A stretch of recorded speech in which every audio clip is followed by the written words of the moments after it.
And it can be million. This is going to be a long answer because I love that all of you have so many compared to some casts. It's like there was the one time we had lunch together, and I guess it was fun. No. I will probably regret this because there'll be like 10,000 more that come into my brain as soon as I say it out loud. But the first thing that came into my mind was the heavy metal monster band. There was something, it was so hot that day, and we had to fight for like Powerades. Let's not get into it. But we were like in these incredible costumes that were just so epic. We were in this incredible quarry. We were on stage pretending to be rock stars, and we had masks on. And the like mask work is so great because you're completely like hidden without. It makes you kind of have to meet the requirements of this kind of added on part of yourself, and so you automatically go bigger. But you're also a lot more like confident because, at least for me, I'm like, no one can see my face. I can do what I want. And at the end of that day, I like felt like a rock star. It was the coolest. All of us on stage, like rocking out, was just.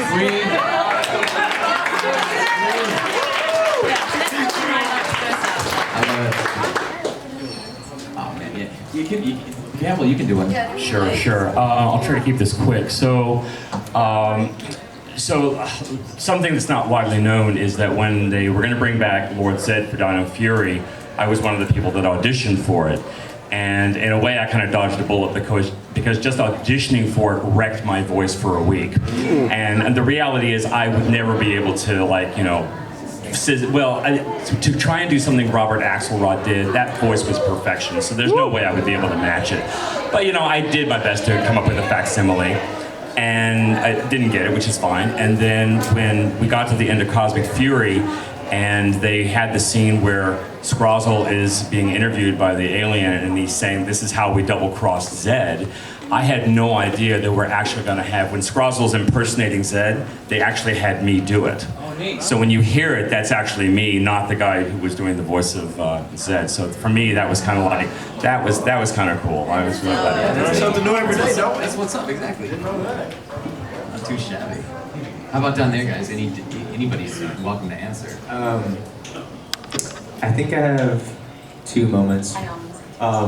One was when we were in the Ranger base and Zeta was like ascending into, the next world as a Morphin Master. That's mine too. Yeah, that was just so epic in so many ways, and we'd gone through so much of the season already, and like that kind of felt like, I don't know, like we were all crying and just really enjoying each other's company in that moment.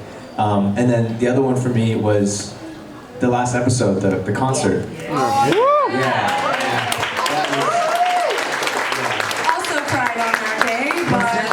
Did you film that at all last? That would have been a neat. It was the second to last day. Okay, that would have been a neat way to go out. Yeah. But Yeah, that one stands out to me in particular because my wife and daughter got to be in a cameo shot. Yeah. Yeah. What was your second one? Did you have two? That was the second one. The first one was the. First one was the Ascension. You right. I just wanted to make sure you got it all out, you know what I'm saying? Yes. I love that. Hold the Yes. No. Anybody else have one? Anybody else want to do that question? It's not you. I have one. Just for like me personally, like not as my character. There was a scene after I morphed into the Ranger, like back in the kitchen where I was talking with Tessa. Love that scene. Oh my gosh. Yeah, it's okay. We get emotional here. Yeah, no. It's okay. It's real. I feel like that was the first time I felt really accepted in the group, and like really just the way Tessa was talking about it, and like her acceptance through the scene felt like acceptance through the team. Aww, I love you.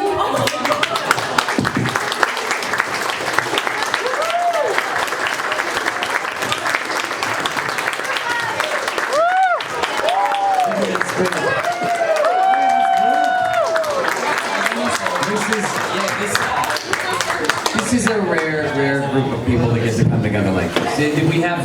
There's been some amazing. Are you all right? Like I'll bruise later. It's Yo, fine. yeah. That's all right. Just say it. Just bruise the other side. side and you'll have a matching pair. Yeah. Ouch. Does it hurt? Yeah. I just also want to say, I'm just gonna echo what Chance said. Like that moment we got, and that was also towards the end of our shoot. The last moment of me getting to say goodbye to the team was like, it was like we all got to sort of say goodbye to these roles, like to this thing that we've been building for the last 2 years at that point. And like those tears were real, man. Oh my gosh. You know, we ended up using an edit that had a few less tears, but we were, I literally had to take a moment and like excuse myself and like go to the trailer and just cry. I remember not being able to like look at you before the take because like it would I couldn't. I was like, I can't look at you in the eyes right now. And I was like, please don't. Yeah. Because there's no way we get through the scene otherwise. And it was just like, There was so much snot crying. It was, But it was just a testament to how much we all love each other. It was such a special moment. And I tear up every time watching that scene myself, so, yeah. I have two, and I'll try to be fast, sorry. When we wrapped Dino Fury, wrapped,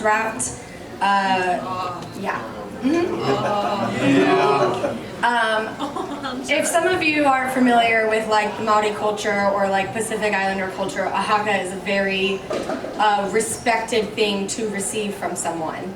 I have never done that I've never received that. I don't know about you guys, but we had everybody on set for when they called rap, and I don't know, how many people, like 12 of the crew members? Maybe even more? 15. They all, I don't know, who yelled first? Danu, right? Danu, who's in the suit of Solon, just screams, because it starts with Tribal, so yeah, like a from the heart, yeah. And I was like, I knew it immediately. I was like, oh no, I cannot, I'm already crying. It was the most, like, one of my favorite moments in my entire life receiving that haka, because like, I just felt the respect from everybody there, and like, apparently we are the first season for the crew to do that too as well. No. I guess they have never done that for a cast. So when I heard that, yes, Queen. Mm-hmm. Yes, Queen. Yeah. Wait, real quick, you have a video of that on your Instagram, right? I do have a video of that, yeah. So that's one, because I hope I never forget that. And two's another personal one for me that, speaking of Danu as well, but when we filmed the scene where I turned red, it was, we had an hour at the end of the day, and that never happens, and they were like, let's do it. So it was very fast, and we went in, and we did it, and I asked for another take, yada yada, I won't get to that part. But since it was so fast, I wasn't able to like take in everything and everyone that was in the studio when it happened, because so Danu pulled me aside after, and he was like, I need you to realize this, because I know that you weren't paying attention because you were in your zone. Apparently, there were so many women from like the office of production that have never visited set, that they wanted to visit set and watch that scene take place. And I guess I didn't get to look around, unfortunately, because I was so into it, but he sent me this like really lovely message and was like, I hope you know that I've been doing Rangers for how many years, and there are so many people that are here today watching this scene in particular because of what it means to them for being a part of Rangers for 30 years, and this is finally happening. Like, I don't know, there were so many people on set, and I guess I wish I had like looked around and, you know, smelled the roses in the moment, but that, I hope, I don't know, maybe one day I'll be like, you know what, I did look around. It's in there. You know what I'm saying? Whether you are conscious of that moment or not, knowing how important that is, and knowing what an impact that had is the most amazing thing. And I have done these for many years, and this is the first time I've been emotional at someone's answer. Oh, wow. At one of these. No, that's not the first. I shouldn't say that. Okay. It's a good Either story. way, but this is one of the most poignant moments in the Rangerverse. In the history of the thing, and it's the same kind of thing you would always want to say, well, it should be so normal that it doesn't matter that she's the Red Ranger. It should be so normal that it doesn't matter that they're in an LGBT relationship. Right. It should not be... but that's what we're all about. And that's... To show that that's all okay. That's life, that's normal, that's what it is. Other groups didn't always get to do that, and you not only embraced that, but this as a team is a group of people who projects that even now. There are actors, and there are Power Rangers, and there are people who encourage the community, And you are all three of those, as opposed to just the yeah, and that's amazing.